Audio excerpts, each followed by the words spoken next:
Bonjour à tous et merci de suivre ce 6h30. Papa Wemba n'est plus de ce monde. L'artiste de renommée mondiale, emblème de la musique congolaise, est décédé ce dimanche sur scène au petit matin. Il était âgé de 66 ans. L'émotion était très forte en Côte d'Ivoire comme ailleurs dès l'annonce de sa disparition. Serge Collier. La nouvelle est tombée dans le courant de la matinée de ce dimanche, 24 avril.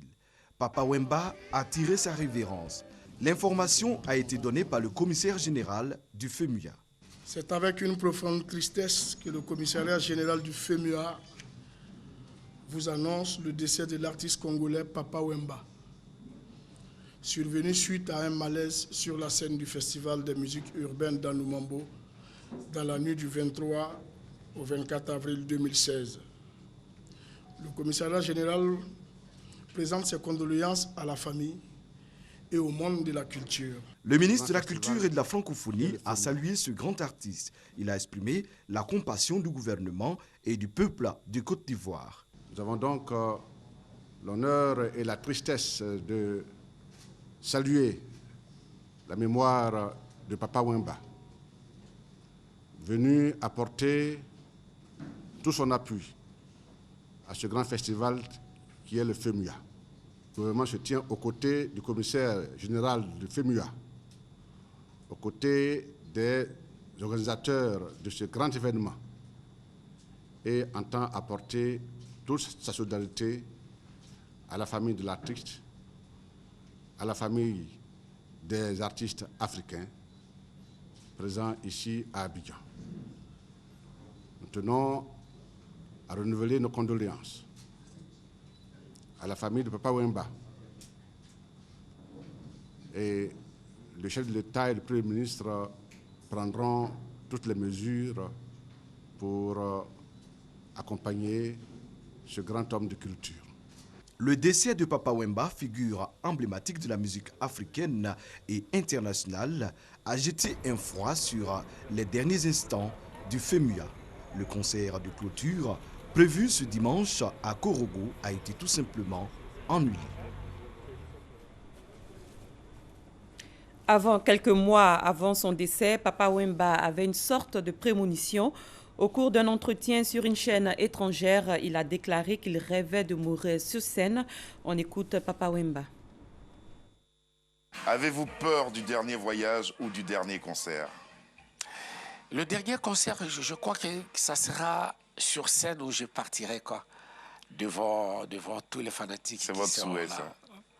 C'est ce que vous souhaitez pour vous. J'ai comme l'impression, parce qu'il y a des moments ça m'arrive sur scène, je vais le dévoiler maintenant, où je sens comme je plane. Comme je suis en train de planer, quoi. Ouais.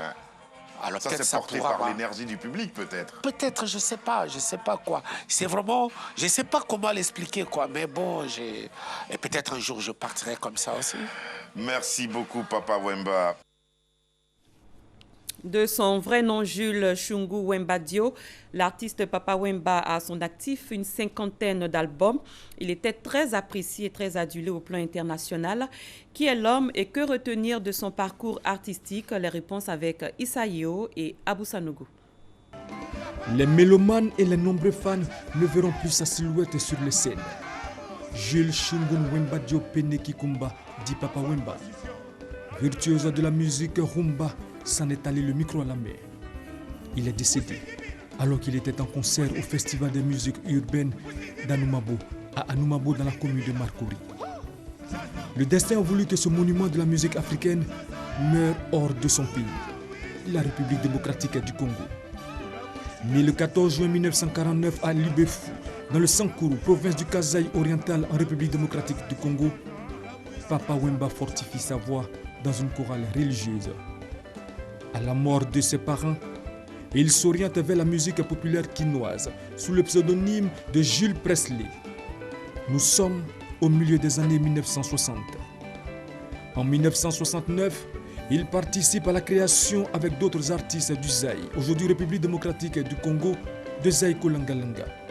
En 1977, il décide de faire cavalier seul. Il crée donc le groupe Viva la Musica, un label qui va l'accompagner dans toute sa carrière. En 47 ans de carrière, Papa Wemba a sorti 45 albums. Sa disparition est donc une grosse perte pour la musique congolaise et l'Afrique. Et comme un artiste ne meurt jamais, Jules Shungun Wemba Diopene Kikumba dit Papa Wemba continuera de vivre à travers ses nombreuses œuvres. Vive la musique! Et sachez que Papa Wemba devait se produire hier soir dans la ville de Korogo, où l'attendaient de nombreux admirateurs. Les populations de Korogo disent être profondément attristées par sa disparition et surtout parce que ce concert n'aura plus jamais lieu dans cette ville. Papa Wemba, c'est un des géants qui s'en va et il s'en va les armes à la main. Je crois qu'il fait partie des derniers dinosaures de la musique congolaise, à l'image des Franco, des Taboulé. C'est le peuple de Korogo qui s'apprêtait à le découvrir pour la première fois, qui n'a pas eu cette chance. J'aime Papa Wemba parce que c'est un de mes frères. Vraiment que son âme se pose en paix. La mort de Papa Wemba nous a attristés. Ça nous fait très très mal parce qu'on était très heureux de voir Papa Wemba ainsi que tous ces grands artistes ici à Korogo. Ça nous plaisait vraiment. Suite à cet événement malheureux, l'événement a été annulé. Donc c'est vraiment dommage. Et j'espère que ça sera pour une prochaine fois. Je profite du micro pour souhaiter les condoléances à la famille de l'artiste. Beaucoup de coïncidences aussi au moment où Prince décède, Papa Wemba décède, mais je pense que, à mon avis, il aurait aimé aussi mourir comme il est mort, c'est-à-dire sur la scène. Donc, artiste jusqu'au bout. Donc, hommage à lui. C'est aussi dommage pour la ville de Korogo. Je pense que c'était une lucarne, une tribune pour Korogo Femua. Et bon, mais le destin en est ainsi. Je pense que ce n'est que partie remise. Et comme diraient les artistes, que le show continue. Hier nuit déjà, on parlait de lui, des amis et moi. On se disait, écoute, Papa Wemba ici, c'est l'occasion rêvée pour pouvoir voir cette star-là, échanger avec elle musicalement parlant. Malheureusement encore une fois. Nous changeons de sujet à présent. Le Premier ministre tunisien est à Abidjan depuis hier. Habib Essid a été accueilli à son arrivée par son homologue ivoirien, Daniel Cablon-Duncan. Le chef du gouvernement tunisien effectue dans le pays une visite d'amitié et de travail avec le Premier ministre Daniel Cablon-Duncan. Il procédera à l'ouverture de la grande commission mixte ivoiro-tunisienne et le forum économique ivoiro-tunisien. Intéressons-nous à la semaine africaine de la vaccination qui est déjà en cours. Elle va permettre de sensibiliser à l'utilisation des vaccins comme moyen de protection contre certaines pathologies. Ils peuvent se faire à tous âges. En Côte d'Ivoire, la semaine africaine de la vaccination est célébrée à Dimboko. Kader Sogodougou. Selon l'Organisation mondiale de la santé OMS, un enfant sur 5 ne reçoit toujours pas les vaccins essentiels dont il a besoin pour son âge. En outre, ces dernières années, le rythme de progression de la couverture vaccinale semble moins soutenu. Pour remédier à ces insuffisances, il a été initié la Semaine africaine de vaccination qui est à sa 6e édition. Pour son lancement, le ministère de la Santé et de l'Hygiène publique, ainsi que ses partenaires que sont l'OMS et l'UNICEF, ont choisi Dimbokro dans le Nzi. Occasion pour réitérer la ferme volonté du gouvernement ivoirien d'accorder une place de choix à la prévention dans son système sanitaire. Le but principal de cette initiative est de renforcer les programmes de vaccination dans la région en informant, en sensibilisant les populations sur l'importance de la vaccination. Le gouvernement de Côte d'Ivoire, pour sa part, a très tôt perçu l'importance de la vaccination. Des efforts du gouvernement ivoirien qui seront toujours soutenus par les partenaires techniques et financiers. Les partenaires apprécient à justice les efforts entrepris par le gouvernement ivoirien. Et c'est ici le lieu de vous rassurer une fois de plus que, réunis au sein du comité de coordination interagences, nous serons à vos côtés pour soutenir les efforts afin de réduire la mortalité maternelle et infantile. La semaine africaine de vaccination court du 24 au 30 avril 2016. Les enfants de 0 à 5 ans et les femmes en âge de procréer seront vaccinés gratuitement. Le thème de cette 6e édition est « Comblons les lacunes sur la vaccination, restons sans polio.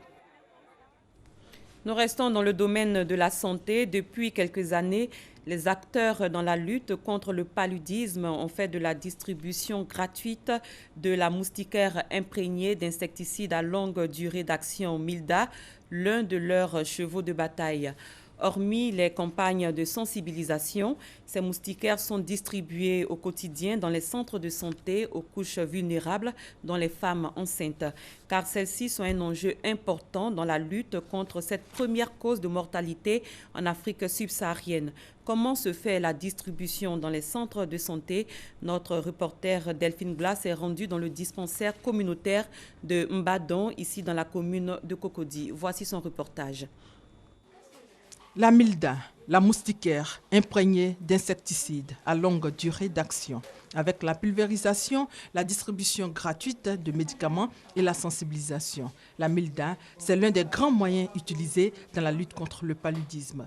Efficace pour les enfants et les adultes, mais cette dame qui apprend à l'instant qu'elle porte une grossesse va aussi connaître une autre utilité de cette moustiquaire. Le paludisme n'est pas beaucoup commencer parce que le paludisme donne l'anémie, ça peut entraîner aussi des fausses couches. Donc je vais vous remettre cette moustiquaire imprégnée. C'est pour cela que la Côte d'Ivoire poursuit depuis quelques années la distribution de routine de la Milda aux femmes enceintes au cours des consultations prénatales dans tous les centres de santé publics. Mais il n'y a pas que les femmes enceintes. Dans les centres de santé ou dans les services de vaccination, la distribution de routine de la moustiquaire imprégnée d'insecticides se fait aussi en faveur des enfants de moins de 5 ans. Des mesures salutaires dans la lutte qui sont souvent freinées. Il n'est pas rare de voir ces moustiquaires distribuées gratuitement, être vendues à des coins de rue ou être utilisées à d'autres fins, comme filet de pêche, éponge pour la vaisselle ou éponge de bain. C'est pourquoi le programme national de lutte contre le paludisme entretient la sensibilisation permanente. Sur le terrain, leur travail va consister à visiter les différents ménages. Lorsqu'ils vont arriver dans ces ménages, ça sera de leur donner les bonnes pratiques qui concernent la lutte contre le paludisme. Chaque année, ce sont environ 2 milliards de francs CFA qui sont alloués par l'État pour l'achat de moustiquaires pour être distribués aux femmes enceintes notamment. Ce à juste titre, car le paludisme peut affecter le développement du fœtus et peut conduire à un accouchement prématuré ou à des fausses couches, mais aussi à des carences graves chez le nouveau-né. Le ministère des Transports porte à la connaissance des usagers que conformément aux normes internationales, la Côte d'Ivoire, à l'instar de tous les autres pays, ne doit avoir en circulation qu'un seul permis de conduire. Le ministère des Transports tient à rappeler que le coût de changement du permis de conduire est de 10 000 francs CFA, qui représente le coût de sa production. Seuls les conducteurs professionnels sont concernés par la visite médicale, dont le coût est fixé à 3 500 francs CFA. Quant à l'authentification du permis de conduire, exclusivement réalisée dans les centres de gestion intégrés, elle reste gratuite. Vu l'affluence des usagers dans les centres répartis sur l'ensemble du territoire national, le renouvellement de l'ancien permis de conduire de format carte de crédit couleur rose est prorogé au 31 décembre 2016. Passé ce délai, le seul permis de conduire en circulation sera celui au format carte de crédit biométrique couleur verte. À l'étranger, la plus jeune détenue palestinienne a été libérée hier en Cisjordanie. Dilma Al-Wawi, 12 ans, a été remise à ses parents après 2 mois et demi derrière les barreaux. Elle avait été arrêtée début février à proximité d'une colonie israélienne avec un couteau. C'est un nouveau raz de marée pour l'extrême droite en Autriche. Le candidat du parti FPO, Norbert Hofer, est arrivé en tête du premier tour de l'élection présidentielle de ce dimanche 24 avril avec plus de 36% des suffrages exprimés. Les résultats sont très serrés pour la deuxième place. Le candidat écologiste a réuni plus de 19% des voix, plus de 18% des voix pour une candidate indépendante. C'est la fin de ce 6h30. Merci de l'avoir suivi. Très bon début de semaine à tous et à toutes.